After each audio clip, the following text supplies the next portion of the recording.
So you would like to be a tournament fisherman. I know you would like to be. I was just like you at one point.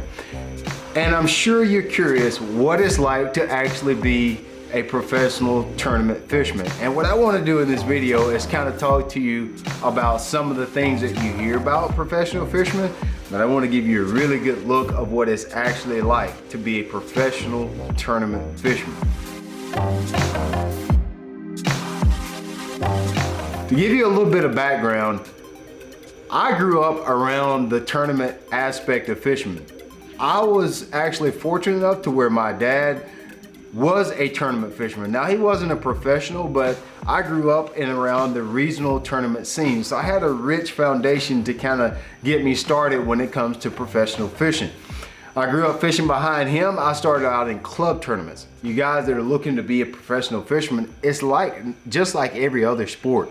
Where you're gonna actually start out is at your local level fishing $25, $30, $50 tournaments. Sometimes those are night tournaments, sometimes those are through the week, sometimes those are on the weekends. That's where you get your start. As you begin to build confidence, you'll start to work yourself up to some state level tournaments, then to regional tournaments. And after you've had some success at each level, you'll eventually arrive at the professional level or the national level.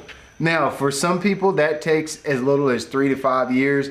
For guys like me, it's gonna take 15 years. This is a 15-year process that I went through from fishing out of the back of my dad's boat to actually owning my own boat and operating and learning how to piece together a actual fishing tournament, to fishing state tournaments, to fishing regional tournaments. And I fished those regional tournaments for a span of about 10 years until I arrived at the professional scene. Most of the tournaments that we fish as professional fishermen, we don't really catch a lot of fish. They're very challenging. We have to deal with a lot of boat traffic. We have to deal with adverse conditions, weather conditions. There's a lot of pieces of the puzzle that go together to making a single day of successful tournament fishing. And most of the time, the odds are stacked against you. What I wanted to show you was one of my most recent tournaments that I would say is probably one of the most difficult tournaments that I've fished in a very, very long time. Maybe 15 or 20 years or so since I've fished a tournament this tough before. You know, obviously because of the COVID crisis that we've had in the United States, our tournaments have been suspended this year. And pretty much our second event for the span of 6 months just happened 2 weeks ago on the Arkansas River. The fishing was extremely tough.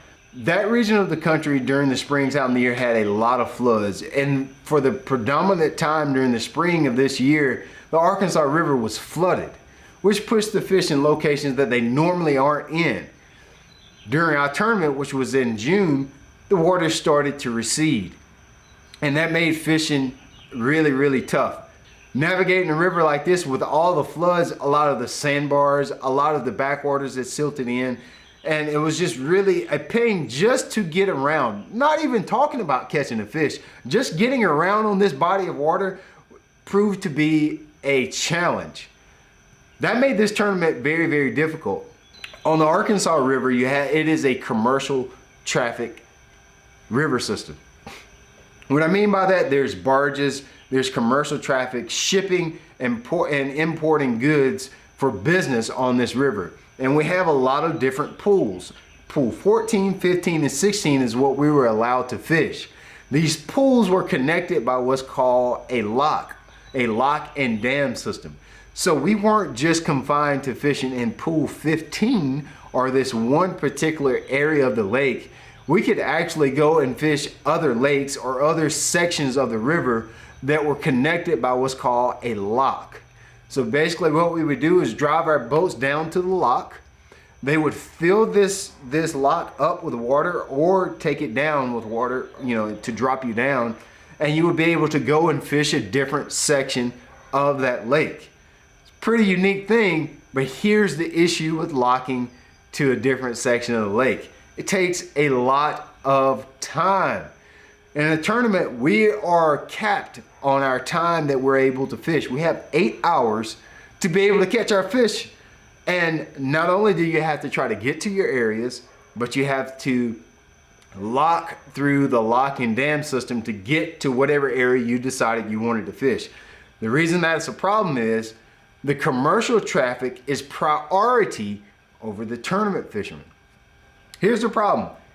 On my way back, there was only one guaranteed time. That was 11:45. Our tournament started at 7 p.m. or 6 p.m. I'm sorry. So I only had, with the locking time to get down the 𝗙, to get to my area, to get back and be back at the lock before 11:45, I only had about 2.5 hours to catch my fish. As I said before, barge traffic or commercial traffic is priority over us, the tournament fishermen. So what would happen is, if I go down, find my fish in the area, and I'm on the way back to the lock, and if a guy in a barge or some kind of commercial traffic needed to get through the lock first, he gets to go before me, unless I can fit in there as well. And I don't think it's legal to have a barge and a bass boat in a lock at the same time. And it could potentially make me late to weigh in.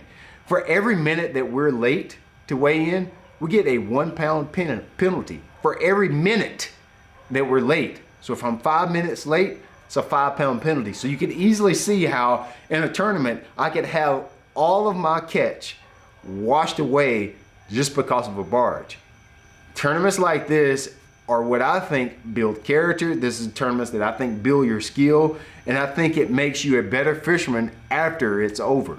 On this particular river system, most of the time, the better fish are caught in the 25-minute ride to the locking dam to get to 𝗙 Reservoir, and in some backwater that is in a far stretch. It's typically where the tournaments are won. But if I choose to stay in pool 15, which where we launch from, I'll have more time, even though the fishing isn't quite as good. So in this particular tournament, I chose to forego practicing down at 𝗙 quite as much. I did go, but I didn't practice quite as much. I stayed in pool 15 and tried to learn how to catch them because I wanted to be able to spend as much time fishing. I wanted to eliminate everything that I could that could potentially cause me to have a bad tournament. That was my thought process and my strategy going into this tournament. I quickly realized that I was gonna have to do something different. 2 days in a row, I only got 2 or 3 bites for an entire summer day. From 6 in the morning when the sun came up, all the way to 9 o'clock at night when the sun went down, I would only get 2 or 3 bites a day in the pool that we were launching in. So after 2 days of practice, I realized like, hey buddy, I'm gonna have to do something different because I cannot afford to catch 2 or 3 or potentially not even get a bite in the tournament. So on the 3rd day of practice, I gave myself 3 days to figure out this body of water. On the 3rd day of practice, I decided to go to 𝗙. I figured I had to do something different. I had my best chance of catching a good bag of fish down there, so I went down to 𝗙. Immediately once I got down to 𝗙, the place just set up a lot better. I felt like it was one of those places where I was gonna be most comfortable fishing. I still didn't get a lot of bites in practice when I was down to 𝗙, but I had my most productive day, and it was as clear as it was ever gonna be to me what I needed to do to get bit down at 𝗙 Reservoir. So that's why I decided to go down that way. I go down to my areas in 𝗙 and everything pretty much worked exactly like it was supposed to. I didn't go down there expecting to get 10 or 12 bites in 2.5 hours. I was literally planning on getting somewhere between 3 to 6 bites and then bringing my boat back to the pool that we launched at and finishing my limit somehow the best way I can. The fishing was so tough that I could not think about catching 5 fish in general. I wanted to just catch 1, and after I caught 1, catch 2, after I caught 2, catch 3. I literally wanted to break it down into the smallest pieces I could to make this tournament palatable mentally. I did get my 3 bites in 𝗙.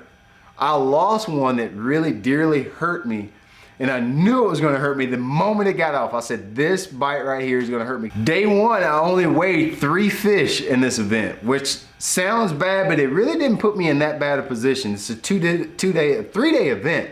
2 days, the full competition competes, and then on the 3rd day, the top 12 in the competition competes for the championship. I actually was very calm heading down the 𝗙 on day 2. I knew exactly what I wanted to do. I knew exactly what bait I needed to grab. I knew exactly where I wanted to fish, and I just needed to get a few of the right bites and get them in the boat. Head down the 𝗙. My first laydown that I flipped to that morning, I catch a bass that was nearly 4 pounds. That's the day that I need to get started with. One big bite on this river will carry you a very, very long way. After that, there's nobody fishing in my area, so I'm starting to build a lot of confidence. I pull up to a little rock stretch that I had that I wanted to throw a square bill crankbait on, and I throw up there and I get a bite. I was really surprised by that because I'd been catching most of my fish flipping. And on this particular cast, I caught one on a crankbait that I haven't caught one on really. I caught a couple in practice and that was it, and none on the day before, so it was a surprise bite. Catch that fish, put him in the live well, step back on the deck. The very next cast, I throw my square bill crankbait out there again, the 𝗙𝗻𝗶𝗹𝗶, throw him out there again, and I catch another keeper. So now I had 3 keepers in the first hour, so I feel super confident that I'm going to get my 12 to 13 pound bag that I need to have a good day and potentially slide into that top 12 cut on day 2. This is where the unexpected happens, and this is why I chose this tournament to show you what tournament fishing is like. For the rest of the day, this is my long day, okay? I don't have to weigh in until almost 3 o'clock. I have a long day of fishing today, and I never got another bite after those first 3. I caught 3 in the first hour, and I fished laydowns, I fished rocks, backs of the creeks, I switched baits, I fished jigs, I fished top waters. I tried a lot of different techniques to try to finish off my limit and slide into that top 12 cut, and it didn't happen. I ended up weighing in 3 again on the second day. However, the fishing was so tough on day 2 that I still happened to move up the standings almost 30 places on day 2, just weighing that 4 pounder. I weighed almost 8 pounds on the second day and still climbed up in the standings. Now, in professional tournament fishing, we have a point system that awards you for being consistent, not throughout one day, not even throughout one tournament, throughout the entire system of 8 tournaments throughout the year. So even though this tournament wasn't what I expected, it's really gonna set the tone for me to have a really good season, because I have 7 more tournaments that I can fish for the rest of the year to keep building my points. So consistency is rewarded over one-hit wonders in this sport. So this is what I want this story to be about. This tournament was hard. It was difficult. It was like a place that I've never fished and like I've never grown up fishing before. And I need you guys that want to be professional fishermen, learn new bodies of water, throw lures that you've never thrown before, try different techniques that you've never tried before, because that stretching, that pulling, that doing the thing that is hard is going to be the key to you being a professional fisherman. For me, this tournament was great for me. Even though the tournament fishing wasn't what I exactly wanted, the fact that I had to manage so many different things during this tournament is going to make me a better tournament fisherman. When I go to our next event where it's a simple find fish, go back to them and bring them back to the weigh-in, it's going to seem super easy because I'm not managing lock time, I'm not managing navigation to and from my areas, I'm not managing trying to make sure I don't get stuck on sandbars and run over stumps and knock my lure unit off.